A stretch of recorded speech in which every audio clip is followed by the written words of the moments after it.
وقالوا لن يدخل الجنة إلا من كان هودا أو نصارى تلك أمانيهم قل هاتوا برهانكم إن كنتم صادقين۔ اور یہ یعنی یہودی اور عیسائی کہتے ہیں کہ جنت میں سوائے یہودیوں یا عیسائیوں کے کوئی بھی ہرگز داخل نہیں ہوگا، یہ محض ان کی آرزویں ہیں۔ آپ ان سے کہیے کہ اگر تم اپنے اس دعوے میں سچے ہو تو اپنی کوئی دلیل لے کر آؤ۔ وَقَالُوا لَن يَدْخُلَ الْجَنَّةَ إِلَّا مَنْ كَانَ هُودًا أَوْ نَصَارَىٰ۔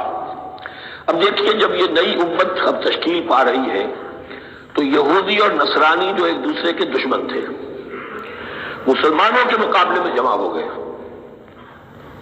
انہوں نے کہنا یہ شروع کیا وَقَالُوا لَن يَدْخُلَ الْجَنَّةَ، ہرگز نہیں داخل ہوگا جنت میں إِلَّا مَنْ كَانَ هُودًا أَوْ نَصَارَىٰ، سوائے اس کے جو یا تو یہودی ہو یا نصرانی ہو۔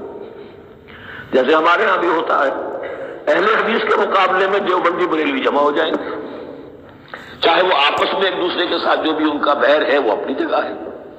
اسی طریقے سے اہل تشیع کے مقابلے میں شاید اور جو ہے اہل سنت کے لوگ جمع ہو جائیں، تو ایک کامن اینمی جب آ جاتا ہے تو پھر یہ ہے کہ وہ لوگ جن کے اپنے اندر بڑی کنٹرڈکشنز ہیں وہ پھر ایک متحدہ محاذ بناتے ہیں۔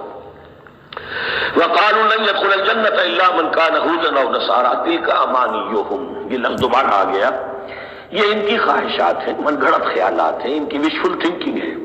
قُلْ هَاتُوا بُرْهَانَكُمْ إِن كُنتُمْ صَادِقِينَ، کہو ان سے لاؤ کوئی دلیل اگر تم سچے ہو، دلیل کتاب سے لاؤ، کہیں تورات میں لکھا ہے یہ، کہیں یہ انجیل میں لکھا ہے، جو تورات اور جو انجیل تمہارے پاس ہے اسی میں سے دکھا دو کہ یہ لکھا ہوا، کہیں لکھا ہوا نہیں۔